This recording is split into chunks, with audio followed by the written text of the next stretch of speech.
سلامونه ملګرو، امید لرم چې د ژوند په موضوع کې به که څوک په ملک کې دي که څوک د ملک نه بهر دي. ملګرو بیا ستاسو سره مخاطب یم د یو نوي ویډیو سره.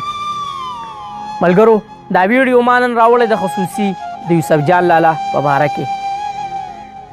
الله دې د ژوند وربشې ډېرې کړي، الله دې په ژوند کې برکت واچوي، الله دې ورله ډېر عزتونه ورکړي. دا څومره عزت چې ورکړی دی الله دې د دې په 10 چنده باندې ورکړي. ملګرو په فیسبوک په لاره د پیج په لاره باندې څه ملګري دي چې هغوی په یوسف جان لالا پسې ویډیوګانې کوي او قسمه قسم خبرې کوي. الله پاک دې ورته د نیکې هدایت وکړي. ملګرو که چېرې زه دا یو خبره وکړم چې یوسف جان لالا زمونږ د ټولو استاز دی نو دې خبرې کې به هېڅ شک نه وي، ځکه که نن ما دا مایک په دې غاړه کې ایښودی دی زه پې ستاسو سره مخاطب یم نو دا زه د یوسف جان لالا د برکته کوم.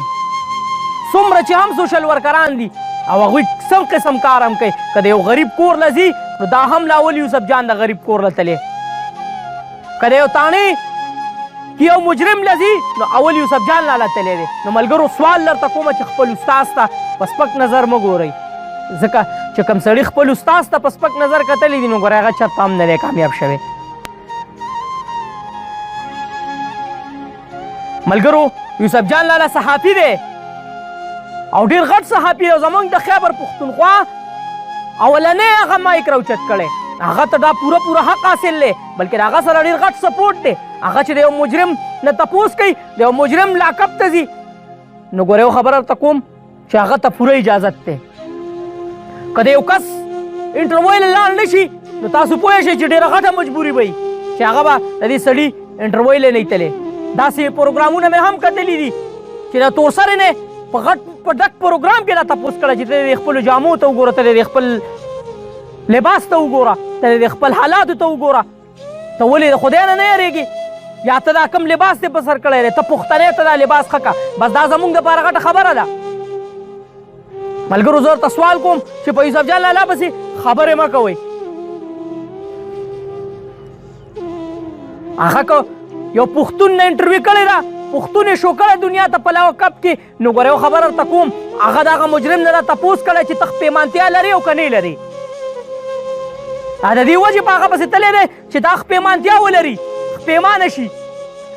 بل زموږ پښتنو ته دا تصویر شو کي چې یاره دا څومره پیمانتیا لري او د ده سره به اوس په حوالات کې څه کار کېږي. زه درته قسم خورم چې موږ ډېر مثالونه ورکوو د یوسف جان لالا د پروګرامونو چې هلکه ګوره غلط کار ونه کړي. یوسف جان لالا پلانکې پروګرام دې کتلی په هغې کې د هغه مجرم څه حالات وي، هغه ته دا پوره حق حاصل دی. ملګرو ډېرې خبرې پرې نه کوم، روژه هم ده او دا ویډیو رانه هم غټېږي.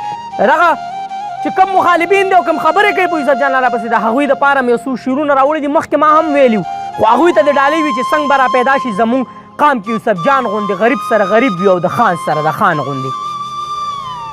یعنو لیوني ځان پورې نیسي او ښکلی یې، یعنو لیوني ځان پورې نیسي او ښکلی یې ځمکه باندې کښېني ورسه ګوره د نادان غوندې څنګه به را پیدا شي زموږ قام کې یوسف جان غوندې. یا که اجرتي دی که قاتل دی ورله ځان رسۍ نه هېرېږي چا نه بس ورځي پې د توپان غوندې څنګه به را پیدا شي زموږ قام کې یوسف جان غوندې.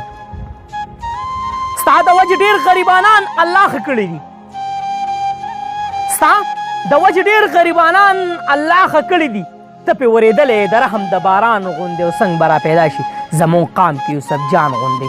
یا ستا هغه خبره چې زما ګولۍ به ما وجني وي چې په ناحقه ورته ځان نیسي سندان غوندې او څنګه به را پیدا شي زموږ قام کې یوسف جان غوندې. زه نوید قسم خورم چې یو ګل یې په ګلونو کې تا باندې ودان دی پېښور یو ګلستان غوندې او څنګه به را پیدا شي زموږ قام کې یوسف جان غوندې. ملګرو څومره چې هم د یوسف جان لالا سپورټران دي دا ویډیو په ګروپونو کې شیر کوي او په کمنټس کې خامخا دا ولیکئ چې یوسف جان لالا زنده آباد. دا ویډیو در سره خامخا شیر کوي ملګرو. څومره چې هم د یوسف جان لالا فین دي او څومره چې هم یوسف جان لالا سپورټ کوئ تاسو په دغه دعا باندې م سپارمه چې چېرته مې الله م ښاد آباد او خوشحاله ساتمه. نوي درماني له اجازت راکوئ. والسلام.